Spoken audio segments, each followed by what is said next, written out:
Ya gue tau banget sih perasaannya Loli gimana. Ibaratnya orang tuanya ada masalah ya, kita disuruh masuk dalam masalah itu.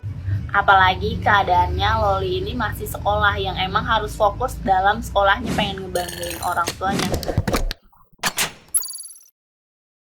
Hola netizen yang berbakti, masalah yang sedang menyeret keluarga Nikita Mirzani tampaknya semakin memanas. Konflik dengan sang mantan suami Antonio Debola belum usai karena Nikita Mirzani malah terlibat perselisihan dengan anak sulungnya, Laura Meizani Mawardi alias Loli. Tanpa diduga, wanita kelahiran 2005 itu membela Antonio Debola yang sedang berseteru dengan Nikita Mirzani. Loli bahkan memilih Antonio Debola ketimbang ibu kandungnya. Loli juga mengutarakan kebaikan Tony kepada dirinya. Satu diantaranya ingin membayarkan sekolahnya di London. Usai Nikita Mirzani enggan membiayai dirinya. Bukan hanya itu, Loli bahkan mengklaim bahwa Antonio Debola ingin mengadopsinya sebagai anak angkat. Loli mengatakan bahwa sosok Antonio Debola yang membuat dirinya bisa menempuh pendidikan di London. Karena sejak awal Nikita Mirzani terlalu mengekang hidupnya sehingga membuat Loli tidak tahan dan meminta bantuan kepada Tony. Nah, gimana nih menurut netizen yang terhormat? Silahkan berkomentar ya. Sepertinya Nikita Mirzani berhasil membuat sinetron baru dan kini dia libatkan anaknya. Netizen Indonesia sudah bisa dibaca apa yang dimau, yang sampai pada akhirnya Nikita Mirzani menyusun sebuah skenario baru untuk bisa eksis di tengah-tengah media sosial, karena memang dia sudah nggak bisa eksis lagi di dunia televisi, di dunia apa. Dan terakhir dia merasa kasus yang dia buat bersama si Dodola itu bisa meraup perhatian, sampai akhirnya dia pun bisa masuk ke infotainment. Tetapi ternyata tidak, hanya sebentar. Dan kini mungkin dia merasa bahwa dia harus melakukan sesuatu yang pada akhirnya anaknya yang diajak. Perseteruan dengan anak ini memang akan sangat menarik, apalagi netizen Indonesia. Nggak ada bedanya dengan nunggu sinetron yang ada di RCTI, yang ada di nunggu sinetron yang seperti itu. Itu netizen Indonesia suka banget. Percaya, enggak, serius atau enggak peduli. Dan akhirnya Nikita Mirzani mendapatkan jalannya lewat media sosial untuk meraup perhatian dari netizen. Kini anaknya yang diajak jadi pemeran utama di episode sekarang. Semangat semuanya ya. Yang nonton juga semangat ya. Jangan ntar pada udah kebaca. Ada lagi yang ngomong tuh kan udah saya kira. Terus nanti lagi ada yang ngomong sial gue dibohongin. Ya mau lupa deh begitu. Nikmatin aja lah. Kalian udah dengar belum curhatnya Loli, anaknya si artis itu ya, yang terkenal kegilaannya? Aku benar-benar kasihan. Tapi dari situ kita jadi paham dan membuka mata orang-orang. Beginilah situasi anak yang mengalami kekerasan dalam rumah tangga. Ya ini curahan hati anak yang mengalami, melihat langsung curahan kekerasan dalam rumah tangga. Anak ya Loli ini udah dapat kekerasan secara verbal, secara finansial, dan kita kan nggak tahu, mungkin dia juga pernah mengalami kekerasan fisik. Makanya saya suka bilang sama orang-orang, yang namanya kekerasan dalam rumah tangga itu adalah urusan bersama.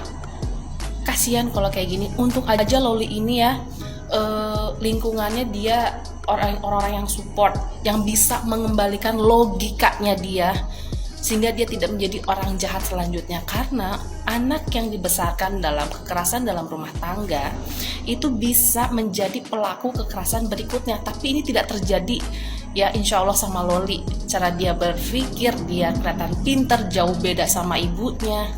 Dia bisa berpikir logis, keren banget. Jadi aku di sini save Loli. Mudah-mudahan banyak Loli-Loli yang bisa berani speak up. Tapi memang tidak semua orang memiliki privilege ya, sama seperti Loli.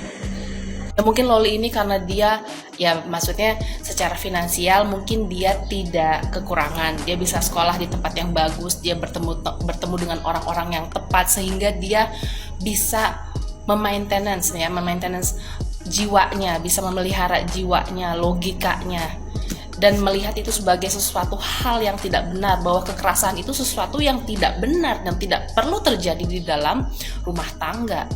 Karena banyak anak ya yang pada akhirnya menerima, oh ya sudah, mungkin ini sudah takdir Allah ya, mungkin ini sudah takdir, sesuatu yang harus dijalani. Tapi tidak, Loli ini berani berkata bahwa apa yang tidak benar dia berani katakan, karena kekerasan itu tidak perlu terjadi, tidak harus terjadi, dan jangan pernah terjadi di dalam rumah tangga itu.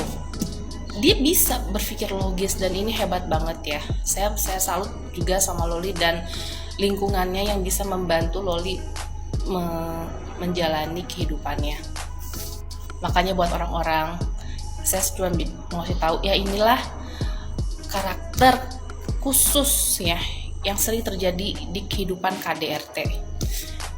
Dia mendapat kekerasan secara verbal, gaslightingnya dapat, dia dimanipulatif, tapi abis itu dia juga menjadi korban, dia dikata-katai. Nanti ada part 2-nya ini ya. Of course. Orang tuaku juga bercerai. Keduanya menikah lagi dan mereka memperoleh kebahagiaan. But still, I'm hurt. Aku beruntung punya ayah sambung yang baik banget dan aku punya adik-adik sambung yang sayang sama aku. But still, sometimes I'm hurt. Loli tidak seberuntung aku karena dia menemukan ayah sambung yang baik tapi harus berpisah. So, pasti dia lebih hurt daripada kehidupanku. Please guys, jangan hujat Loli because everything is already painful as it is. Seberapapun kalian ngefans sama ibunya, tapi jangan hujat dia. It's just not fair. Seriously. Ya gue tau banget sih perasaannya Loli gimana. Ibaratnya orang tuanya ada masalah ya, kita disuruh masuk dalam masalah itu. Apalagi keadaannya Loli ini masih sekolah yang emang harus fokus dalam sekolahnya, pengen ngebanggain orang tuanya.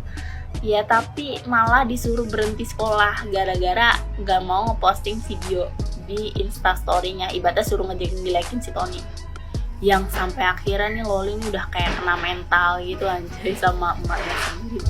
Ya pokoknya buat Loli sabar aja deh ya, ngehadapin ya mau gimana pun itu maklum, mau gimana.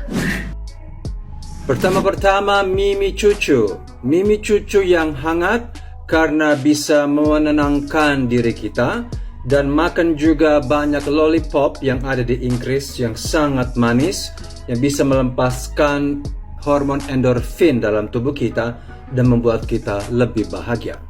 Kedua, Loli bisa pergi ke psikolog di dalam sekolah dan dalam kampus. Waktu saya kuliah di Inggris, di Sheffield, ada kantor psikolog di mana mahasiswa bisa pergi ke situ kalau mengalami gangguan jiwa, tekanan di dalam kampus, dalam sekolah, masalah pribadi atau masalah keluarga.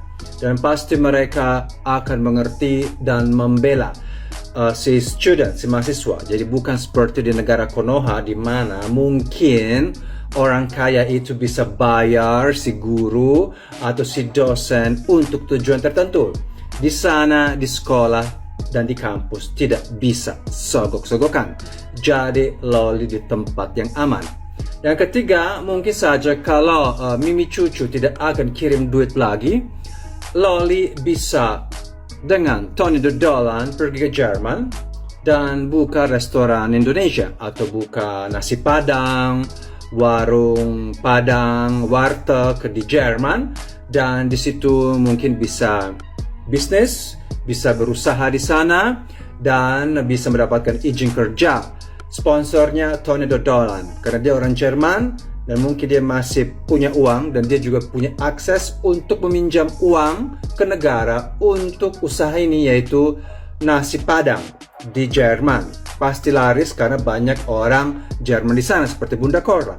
Atau bisa langsung ke Bunda Korla. Jadi Loli bisa pergi dan curhat dan memberikan juga penjelasan ke Bunda Korla. Bunda Korla sebentar lagi mau pulang ya dari Jakarta, Bali, di mana-mana dan pulang ke Jerman. Dan pasti Bunda Korla, Tante Korla bisa memberikan nasihat kepada Loli ini karena dia sangat mengenal maminya Loli.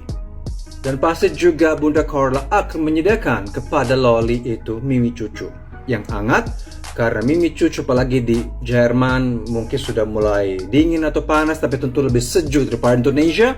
Jadi sering sekali kita minum mimi cucu di Jerman. Itu saja, semoga nasihat ini dari Om Bule bermanfaat.